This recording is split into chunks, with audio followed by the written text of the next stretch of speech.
പ്രിയ ശ്രോതാക്കളെ, the story of the സെയിൻസിൻ്റെ 275 അധ്യായത്തിലേക്ക് ഏവർക്കും സ്വാഗതം.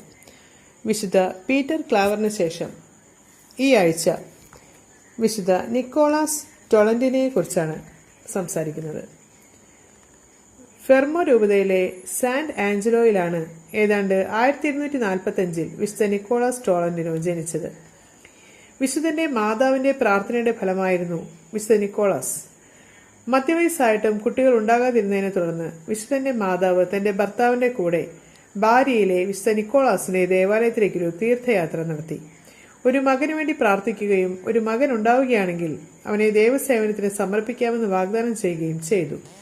അവരുടെ പ്രാർത്ഥനയ്ക്ക് ഫലമുണ്ടായി. അപ്രകാരം അവർക്കൊരു മകനുണ്ടാവുകയും അവർ അവനെ നിക്കോളാസ് എന്ന് പേരിടുകയും ചെയ്തു. അധികം താമസിയാതെ തന്നെ ആ കുട്ടി ഒരു വിശുദ്ധന്റേതായ അസാധാരണമായ അടയാളങ്ങൾ കാണിക്കുവാൻ തുടങ്ങി. അവൻ 7 വയസ്സ് മാത്രം പ്രായമുള്ളപ്പോൾ പർവ്വതങ്ങളിൽ താൻ കണ്ടിട്ടുള്ള സന്യാസിമാരെ അനുകരിച്ച് അവനും തന്റെ വീടിന്റെ അടുത്തുള്ള ഗുഹയിൽ രഹസ്യമായി പ്രാർത്ഥിക്കുക പതിവായിരുന്നു. നിക്കോളാസിനെ പ്രായമായപ്പോൾ അവൻ അഗസ്തീനിയൻ ഫ്രിയാർ സഭയിൽ ചേർന്നു. അവന്റെ ദയയും മാന്യമായ പെരുമാറ്റവും നിരീക്ഷിച്ച മേലധികാരികൾ അവനെ ആശ്രമ കവാടത്തിങ്കൽ പാവങ്ങൾക്ക് ഭക്ഷണം ദാനം ചെയ്യുന്ന ദൗത്യമേൽപ്പിച്ചു.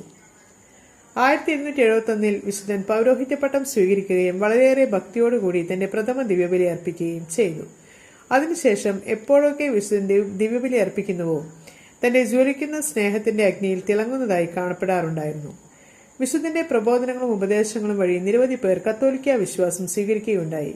കൂടാതെ അദ്ദേഹത്തിന്റെ നിരവധിയായ അത്ഭുത പ്രവർത്തനങ്ങൾ വഴിയും അനേകം പേർ വിശ്വാസമാർഗത്തിലേക്ക് വന്നു. എന്നിരുന്നാലും ഈ അത്ഭുത പ്രവർത്തികളുടെ കീർത്തിയിൽ അദ്ദേഹം മതിമറന്നില്ല. ഇതിനെക്കുറിച്ചൊന്നും പറയാതിരിക്കുക, എനിക്കല്ല ദൈവത്തിന് നന്ദി പറയുക, ഞാൻ ദൈവത്തിന്റെ കയ്യിലെ ഒരു കളിമൺ പാത്രം മാത്രം, വെറും ദരിദ്രനായ പാപി. ഇതായിരുന്നു വിശുദ്ധൻ തന്നെ കുറിച്ച് പറഞ്ഞിരുന്നത്. നിക്കോളാസ് തന്റെ അവസാന 30 വർഷങ്ങൾ ടോളന്റിനോയിലാണ് ചെലവഴിച്ചത്. അക്കാലത്ത് അവിടെ ഗുയൻപുകളും ഗീബൽസികളുമായി നിരന്തര ലഹളയായിരുന്നു. ഈ ആക്രമണങ്ങൾക്ക് ഒരു പരിഹാരം കാണാൻ വിശുദ്ധന് മാത്രമേ കഴിഞ്ഞുള്ളൂ. തെരുവ് തോറുമുള്ള പ്രബോധനങ്ങൾ വിശുദ്ധന്റെ ഈ അപ്പസ്തോലിക പ്രവർത്തനത്തിന്റെ വിജയം അപാരമായിരുന്നു. സ്വർഗത്തിലെ കാര്യങ്ങളെക്കുറിച്ചായിരുന്നു അവൻ പറഞ്ഞിരുന്നത് എന്ന് വിശുദ്ധന്റെ ജീവചരിത്രം എഴുതിയ വിശുദ്ധ ആന്റോണിയൻ രേഖപ്പെടുത്തിയിരിക്കുന്നു. വിശുദ്ധ നിക്കോളാസിന്റെ അവസാന 5 വർഷക്കാലം അദ്ദേഹം കിടപ്പിലായിരുന്നു. ഇക്കാലയളവിൽ വിശുദ്ധൻ ഒരുപാട് സഹനങ്ങൾ അനുഭവിക്കുകയുണ്ടായി. 1305 ടൊളന്റിനോയിൽ തന്റെ സന്യാസ സമൂഹത്തിന്റെ നടുവിൽ വെച്ചാണ് വിശുദ്ധൻ മരണപ്പെടുന്നത്. 1485 ഒരു അൽമായ സഹോദരൻ തിരുശേഷിപ്പുകളുമായി